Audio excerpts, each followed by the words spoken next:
Hey guys, this is Angie, also known as The Light. Welcome to my channel. I'm sitting outside of my house and I said, you know what, let me quickly do a video. Ignore the acne on my face. When it gets hot, I break out. Okay, so anyway, like, subscribe, share if you want to, and if you'd like to make a donation to me. My PayPal information and Cash App information will be in my description box. And when you donate to me, I will email you. I get your email from the memo that you leave me on Cash App or from your PayPal account. And I email you and I ask you, do you have a question or a topic idea? And I'll do a video response. So that way I'm getting something, you're getting something.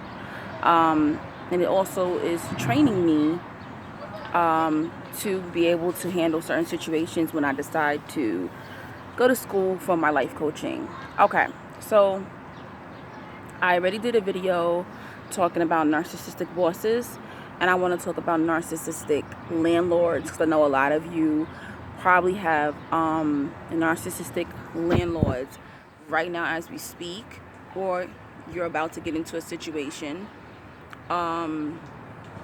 with someone who is a narcissist, move in with them, or you're living with someone like a roommate or a relative who you're paying rent to. If you hear loud noise, it's because I'm outside. I live in New York City and my block is pretty loud. Okay, but I'm sure you'll be able to hear me. Anyway, so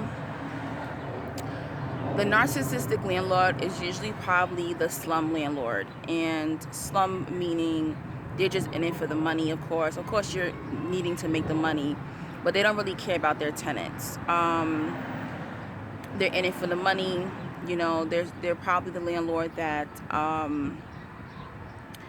pretty much may prey on certain people like a man. Most narcs are perverts. So he will probably have an article in the newspaper or online saying, I only want a young girl, a blonde girl, a particular person to be his tenant, because this is the type of prey that he wants to go after or she wants to go after. Also, there can be landlords who will prey on women who are single mothers, and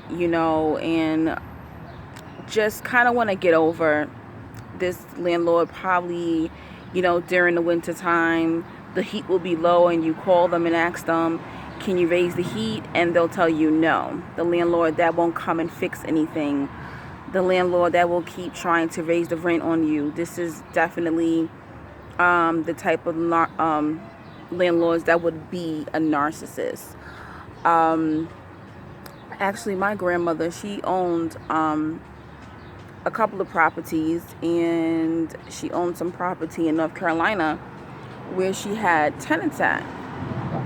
And she would go down there maybe 6 months, go to North Carolina 6 months out of the, not 6 months out of the year, 3 months out of the year, to check on her tenants or whatever the case is. But what I heard, she really didn't fix much. Like, she didn't renovate and things like that.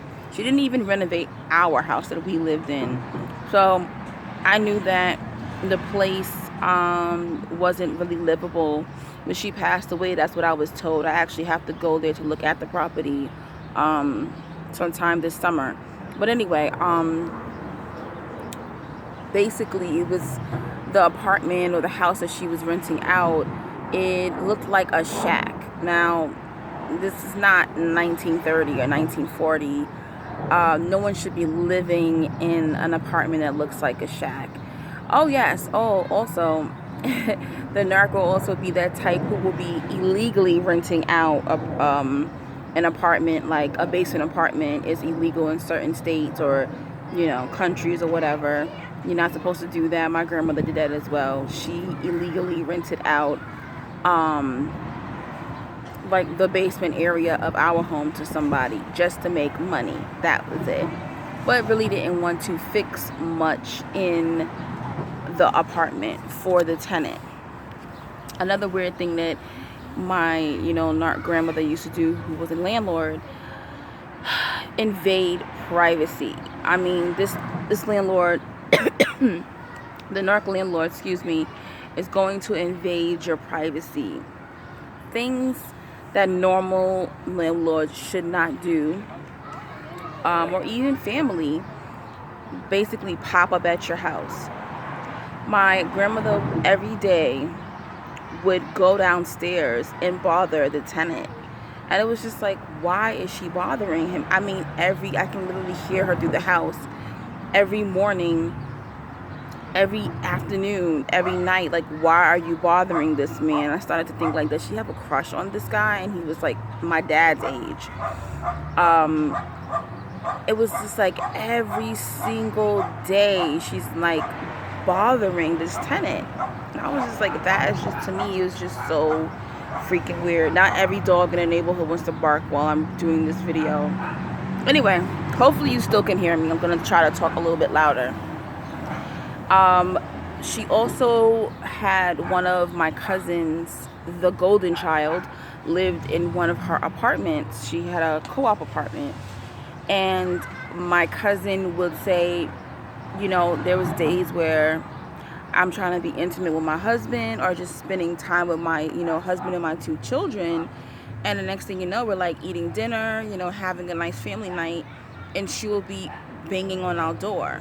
And this is what the narc will do. If you have like, I'm not going to say rich, but if you do have a rich narc family or wealthy family, this is what they'll do. Yeah, they'll let you live in their house. Yeah, they'll let you live in their apartment, or use their property for something. But best to believe, if they want to stop by at your house, I mean, they will. Like, there were times that my grandmother would literally go and just walk in the apartment, and my cousin said she'll be, walking around naked in her house. And she has to go run to her room. Like, what the hell? This is what the narc landlord will do. You have no property. You have no privacy. They own you. They own the property. They own you. They do not care, whether or not, you're an adult and you need someone to at least call you or ask. There's no asking with the narc landlord or the relative who owns the property. There's no freaking asking. Your privacy does not matter at all. Even when I lived with her, she would say, why are you locking doors in this house? Like, I'm an adult. If I'm getting dressed, I'm not going to want somebody to walk in on me if I'm naked or something like that. So she would do things like that. I had a landlord. My mom had a landlord. This woman was insane. She would literally spy on me, okay? Now, I was living in Florida, and my mom called me. This was back in 2004. It's around 2004, 2005. And my mom called me and said that she moved. And I said, okay, congratulations. I'm living in Florida at the time. My mom's living in New York. And she said, well, I found a really nice apartment. It's a basement apartment, but it doesn't even look like a basement. Everything is just renovated and nice and neat and new. Oh gosh. Do you hear the cops? This is so annoying. But anyway, and later on in the year, she said to me, well, I need you to move back to New York because I'm really sick, and if I was to die, I don't want you to ever feel guilty about it. So yeah, I prayed about it, and I decided, okay, I'm gonna transfer my job and move back to New York. So at the last minute, I asked my mom, can I move in with you because I'm not going to be able to afford New York rent. And then it was just like she wasn't really answering, and I was just like, wait a minute, you asking me to move back to New York, but you're not providing a place for me to stay? Like, that's effed up. I already left my job. Like, why would you do that to me? And she just was like, I don't know, because the landlord here, she's acting really strange. And I was just like, what? Keep in mind, my mom was a very codependent person. She was very, I don't know, I guess you could say passive at times. Very strong woman, but very passive. You gotta keep in mind, she grew up in an abusive home. and she just had a lot of pushover ways. People got away with a lot of shit over her. So I was just like, what are you talking about? You're paying this woman rent. This woman can't tell you, like, I can't move in. And she was just like, oh, I don't know, I'm gonna talk to her, but you know, stay with one of your friends for a little bit and let me, you know, try to work it out. And I have no problem with you coming to live here. It's just this landlord is acting really strange, and you know, I don't know what to do in this situation, because she rented the place to me, you know, and my husband. So I was like, all right, cool, no problem. I came to New York, and I ended up having to stay. Do you hear those dogs? This is ridiculous. Of course, the day I want to do a video outside, this shit happens. It's two dogs that just crossed each other. Anyway, so I ended up still coming to New York, and I stayed with a friend for a few months. Got a job, you know, was working, and ended up, you know, I moved in with my mom and her husband. And there will be times where my mother and I will be talking, and she'll be like, shh, shh. And I'm like, what's going on? What are you talking about? Why are you shushing me? You know, and she'll be like, I don't know, I think the landlord is in the laundry room listening. This landlord would, okay, so the landlord, it was a basically 2 apartments. We were downstairs in the basement apartment, and the landlord lived upstairs with her daughter. So there's a section that was locked, a door that was locked, that led to the downstairs washer and dryer area, boiler room type of thing. And the landlord would go in there, wash her clothes, but you can literally hear that once she put her things in there, she would stay there and listen, like spying on us. You can hear, you know how like you just know a person's presence is still there? And she literally would be just standing there listening to us. My mom would just say, you know, don't talk about, you know, really private things, because I don't want the landlord in our business, you know, different things like that. So my mom, you know, my mom had cancer, and she would be in and out of the apartment. So meaning she would be in the hospital, and her husband worked at night. So a lot of times, you know, I would be home by myself. And I was dating a guy at the time, so I ended up bringing, you know, my boyfriend home. And my mom knew I had a boyfriend. My stepfather knew I had a boyfriend. Like, it wasn't a big deal. And my mom always knew whenever I would bring my boyfriend over there. I had my own room. My stepfather and mom had their own room. It was not a big deal. I'm an adult. My mom knows I had sex. Like, it wasn't a big deal to my mother. So my boyfriend would come over, and all of a sudden my mom calls me laughing, and I'm like, what's up? What's so funny? And she's like, would you believe the landlord said that you had your boyfriend in the house and that she heard you having sex? And I was just like, what? I'm like, first of all, I'm not a screamer. How did she hear us having sex? This disgusting woman was literally listening, like spying. She must have saw from her window, like when me and my boyfriend were approaching the house, ran downstairs to the laundry room to basically spy on me and my boyfriend when we had sex. There were times where right after me and my boyfriend were having sex, I would get a knock at my door, and it would be the landlord, and she'll say, oh, here, I have your mail. And I'm like, oh, okay. I would be like laying in the bed, like with my robe on or naked or whatever the case is, and it would be literally right after him and I just finished having sex. And here she was at my freaking door talking about, here's your mail. This is how disgusting and creepy these narcissistic people are, landlords are. Now, here's the big thing that she did. Unfortunately, my stepfather couldn't handle my mother dying from cancer, so he basically left us, okay? He left my mother and I, and he left me to take care of my mother. And I did until she died. So I basically had to deal with this landlord. And one day, I had the rent, and the landlord came to the door. And would you believe what this woman said to me? She said, you know, I didn't rent this place to you. I rent this place to your mother and her husband.